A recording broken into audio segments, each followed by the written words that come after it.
Hoy tenemos sobre la mesa un texto que es una verdadera joya, una cosa rarísima y a la vez fascinante. Sí, de esos que no sabes ni por dónde empezar a clasificarlos. Totalmente. Se titula Revelación del futuro, viaje del Ecuador al Jordán a bordo de un ovni. El título ya te lo dice todo. Y nada a la vez. Fue publicado en 1979 por un autor que firma como Pablo de Arabia. Es la crónica de una transformación espiritual que es, para quedarse corta, alucinante. Alucinante es la palabra.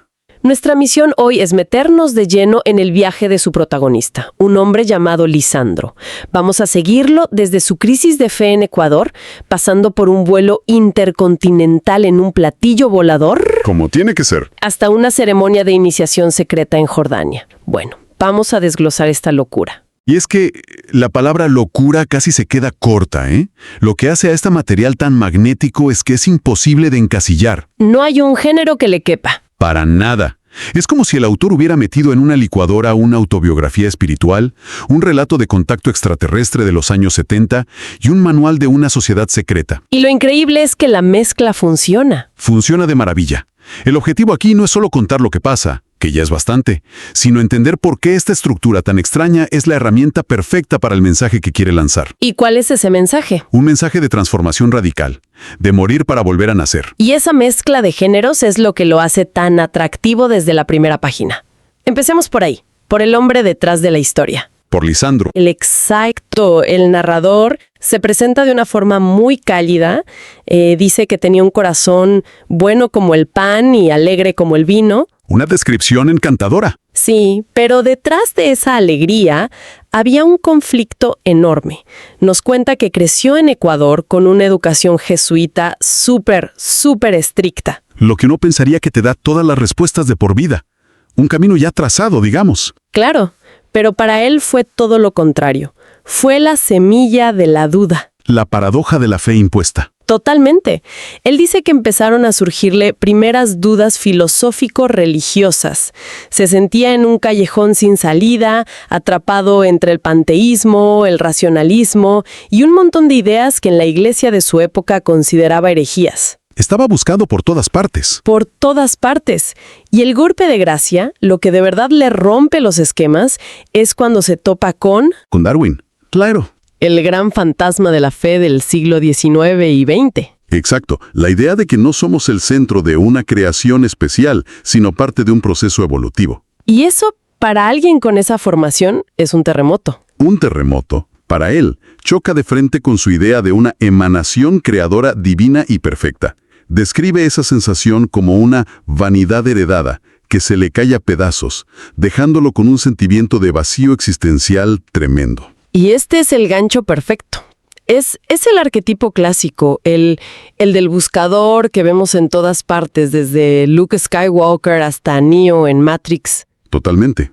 El autor se posiciona en esa tradición del héroe insatisfecho que está listo para que le ofrezcan la píldora roja. En este caso, en forma de cartas misteriosas. Sí, pero hay un detalle que a mí me parece clave. La edad. La edad. Él mismo dice que todo esto ocurre cuando ya tiene más de 70 años. Fíjate, eso le da una capa de profundidad fascinante. No es la angustia de un joven que no sabe qué hacer con su vida. ¡Para nada! Es la crisis de un hombre que mira el final del camino y se da cuenta de que las respuestas que le dieron ya no le sirven para nada. Necesita algo más. ¿Una búsqueda a la desesperada? Casi. Entonces tenemos a este hombre de 70 años con una crisis monumental. Uno pensaría que es un callejón sin salida, pero es justo ahí cuando el universo, o algo, decide responderle. ¿Y no de una forma sutil? Para nada. No es una señal divina etérea, es algo mucho más tangible. Cartas que empiezan a llegar a su buzón. Así lo cuenta en un capítulo llamado Primeros contactos epistolares con la fraternidad. La palabra epistolar ya le da un aire antiguo, solemne, ¿no? No son emails, son epístolas. Totalmente. Son cartas de unos venerables maestros que lo invitan a unirse a una antigua y venerada orden. Una invitación que no se puede rechazar. Pero fíjate en la promesa. No le ofrecen paz y tranquilidad. Le ofrecen sumergirse en senderos desconocidos y en tinieblas pavorosas. O sea, le están diciendo, el camino va a ser duro, pero es el único que hay. Es una invitación a enfrentar la oscuridad para encontrar la luz. Exacto. Y el método es clave. No es un encuentro cara a cara al principio. Es una preparación a distancia, intelectual, espiritual. Esto crea una aura de misterio y exclusividad increíble. Como un filtro. Precisamente. La fraternidad no elige a cualquiera. Responden a su búsqueda, a su vacío. Las cartas lo van preparando, discutiendo temas complejos como la muerte. Que es un tema central en todo el libro. Central. Y se la presentan no como un final, sino como un simple tránsito. Lo están entrenando para lo que viene, para el gran día de la iniciación. Rompe por completo con el tono solemne de las cartas. Se pone bueno. La historia se convierte de pronto en ciencia ficción pura y dura. En el capítulo del viaje en ovni, Lisandro y dos amigos son convocados de noche a un lugar apartado. Una encrucijada en medio de la nada. La clásica encrucijada. El lugar donde se cruzan los mundos, donde lo sobrenatural se manifiesta. Y vaya si se manifiesta. Escuchan un sonido metálico y del cielo desciende un vehículo en absoluto silencio. El silencio es clave. No es un helicóptero, no es un avión. Es otra cosa. Es otra cosa. La descripción es muy de la época, pero potentísima. No se parece a nada que conozcan. Tiene varias puertas y, muy importante, ninguna insignia militar o civil. Es inequívocamente otro. Es la materialización de la promesa. Lo que era abstracto y misterioso ahora es una máquina tangible que ha venido a recogerlo. Imagina el impacto psicológico de eso. Debe ser abrumador. Y aquí es donde la historia se vuelve una locura total. Aún más. O sea, no solo están en la nave, sino que el autor dice que cruzaron el Atlántico en minutos, volando a una altitud muy por encima de los aviones comerciales. Una velocidad imposible. Y la vista. La vista no es por una ventanilla, es en una pantalla gigante que les muestra la curvatura de la Tierra y el amanecer desde el espacio. ¡Wow! Estamos hablando de una experiencia que en 1979 era casi impensable para cualquiera que no fuera un astronauta. Es lo que en psicología se conoce como una experiencia cumbre. Un momento que altera tu percepción de la realidad para siempre. Ver la Tierra desde fuera, el famoso Overview Effect. El efecto perspectiva. Exacto. Te obliga a replantearte todo. Fronteras, conflictos, tu propio lugar en el universo. Te cambia. Pero lo más increíble no es ni la velocidad ni la vista. Es cómo se comunican. Aquí viene lo bueno. No hay palabras. Él lo llama un diálogo mental, telepatía pura. La información les llega directamente a la cabeza como un efluvio de ondas lumínicas. Es como si le estuvieran descargando conocimiento directamente al cerebro. Aquí es donde se pone realmente interesante, porque el viaje en sí es solo el vehículo, nunca mejor dicho, para el mensaje. El medio es el mensaje. Totalmente. Y el mensaje que le descargan es de una unidad cósmica radical. Los seres de la nave le explican que en el universo solo hay un padre, una fuente creadora. Por lo tanto, todos los seres de todos los planetas son en esencia hermanos. La fraternidad. La fraternidad no es solo una orden secreta en la Tierra, es un principio universal. Es una idea que te vuela la cabeza, la verdad. Absolutamente. Le dicen que las diferencias entre civilizaciones, humanos, extraterrestres, lo que sea, son superficiales, de nivel de desarrollo moral o intelectual. Simplemente hay hermanos mayores, más sabios. ¿Una jerarquía espiritual? Algo así. Pero la revelación central, el propósito de todo este despliegue tecnológico, es anunciarle el futuro de la religión en la Tierra. Le dicen que todas las religiones actuales están destinadas a converger en una sola. ¿En una sola? Sí. La llaman la gran religión cósmica, que unirá a todos los seres del universo en paz y amor. Pero, a ver, esa idea de una sola religión universal, ¿no tiene un lado un poco inquietante? Es una pregunta excelente. Suena a una utopía, sí, pero también podría interpretarse como una anulación de la diversidad cultural y espiritual que define a la humanidad. Esa es la tensión inherente en muchas de estas visiones utópicas, ¿no? El texto lo presenta como la culminación evolutiva, la superación de las divisiones que causan guerras y sufrimiento. Entiendo el punto de vista. Desde esa perspectiva, la diversidad actual es una fase inmadura que hay que trascender. El mensaje es que la verdad es una, y las religiones son solo interpretaciones parciales de esa única verdad. Lo que proponen no es tanto una religión nueva que borre las otras, sino el reconocimiento de un núcleo común que ya existe en todas ellas. Un sincretismo a escala cósmica. Exacto.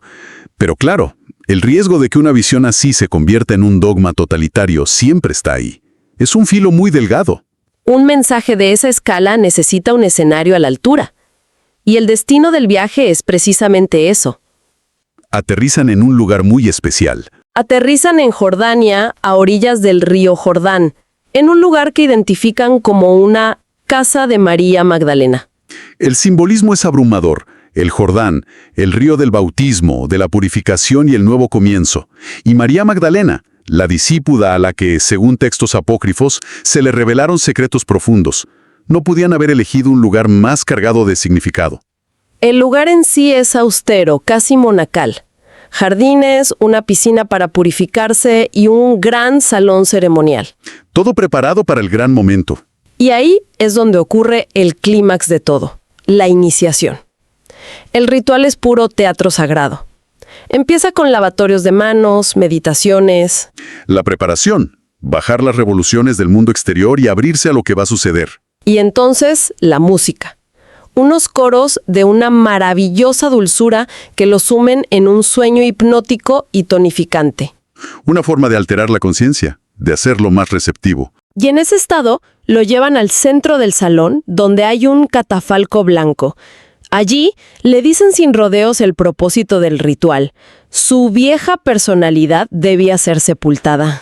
Ahí está la clave. Tenía que morir para ser digno de nacer de nuevo. Es el núcleo de todos los ritos de paso y misterios antiguos, desde Eleusis hasta las logias masónicas. La muerte simbólica. Tienes que destruir lo que crees que eres para poder convertirte en algo más. Pero aquí lo llevan a un extremo muy gráfico, muy físico. ¿A qué te refieres? Describe una simbólica decapitación. Dice que siente el frío de una espada rozando su nuca. ¡Wow, qué fuerte! Y en ese instante tiene una especie de experiencia extracorporal.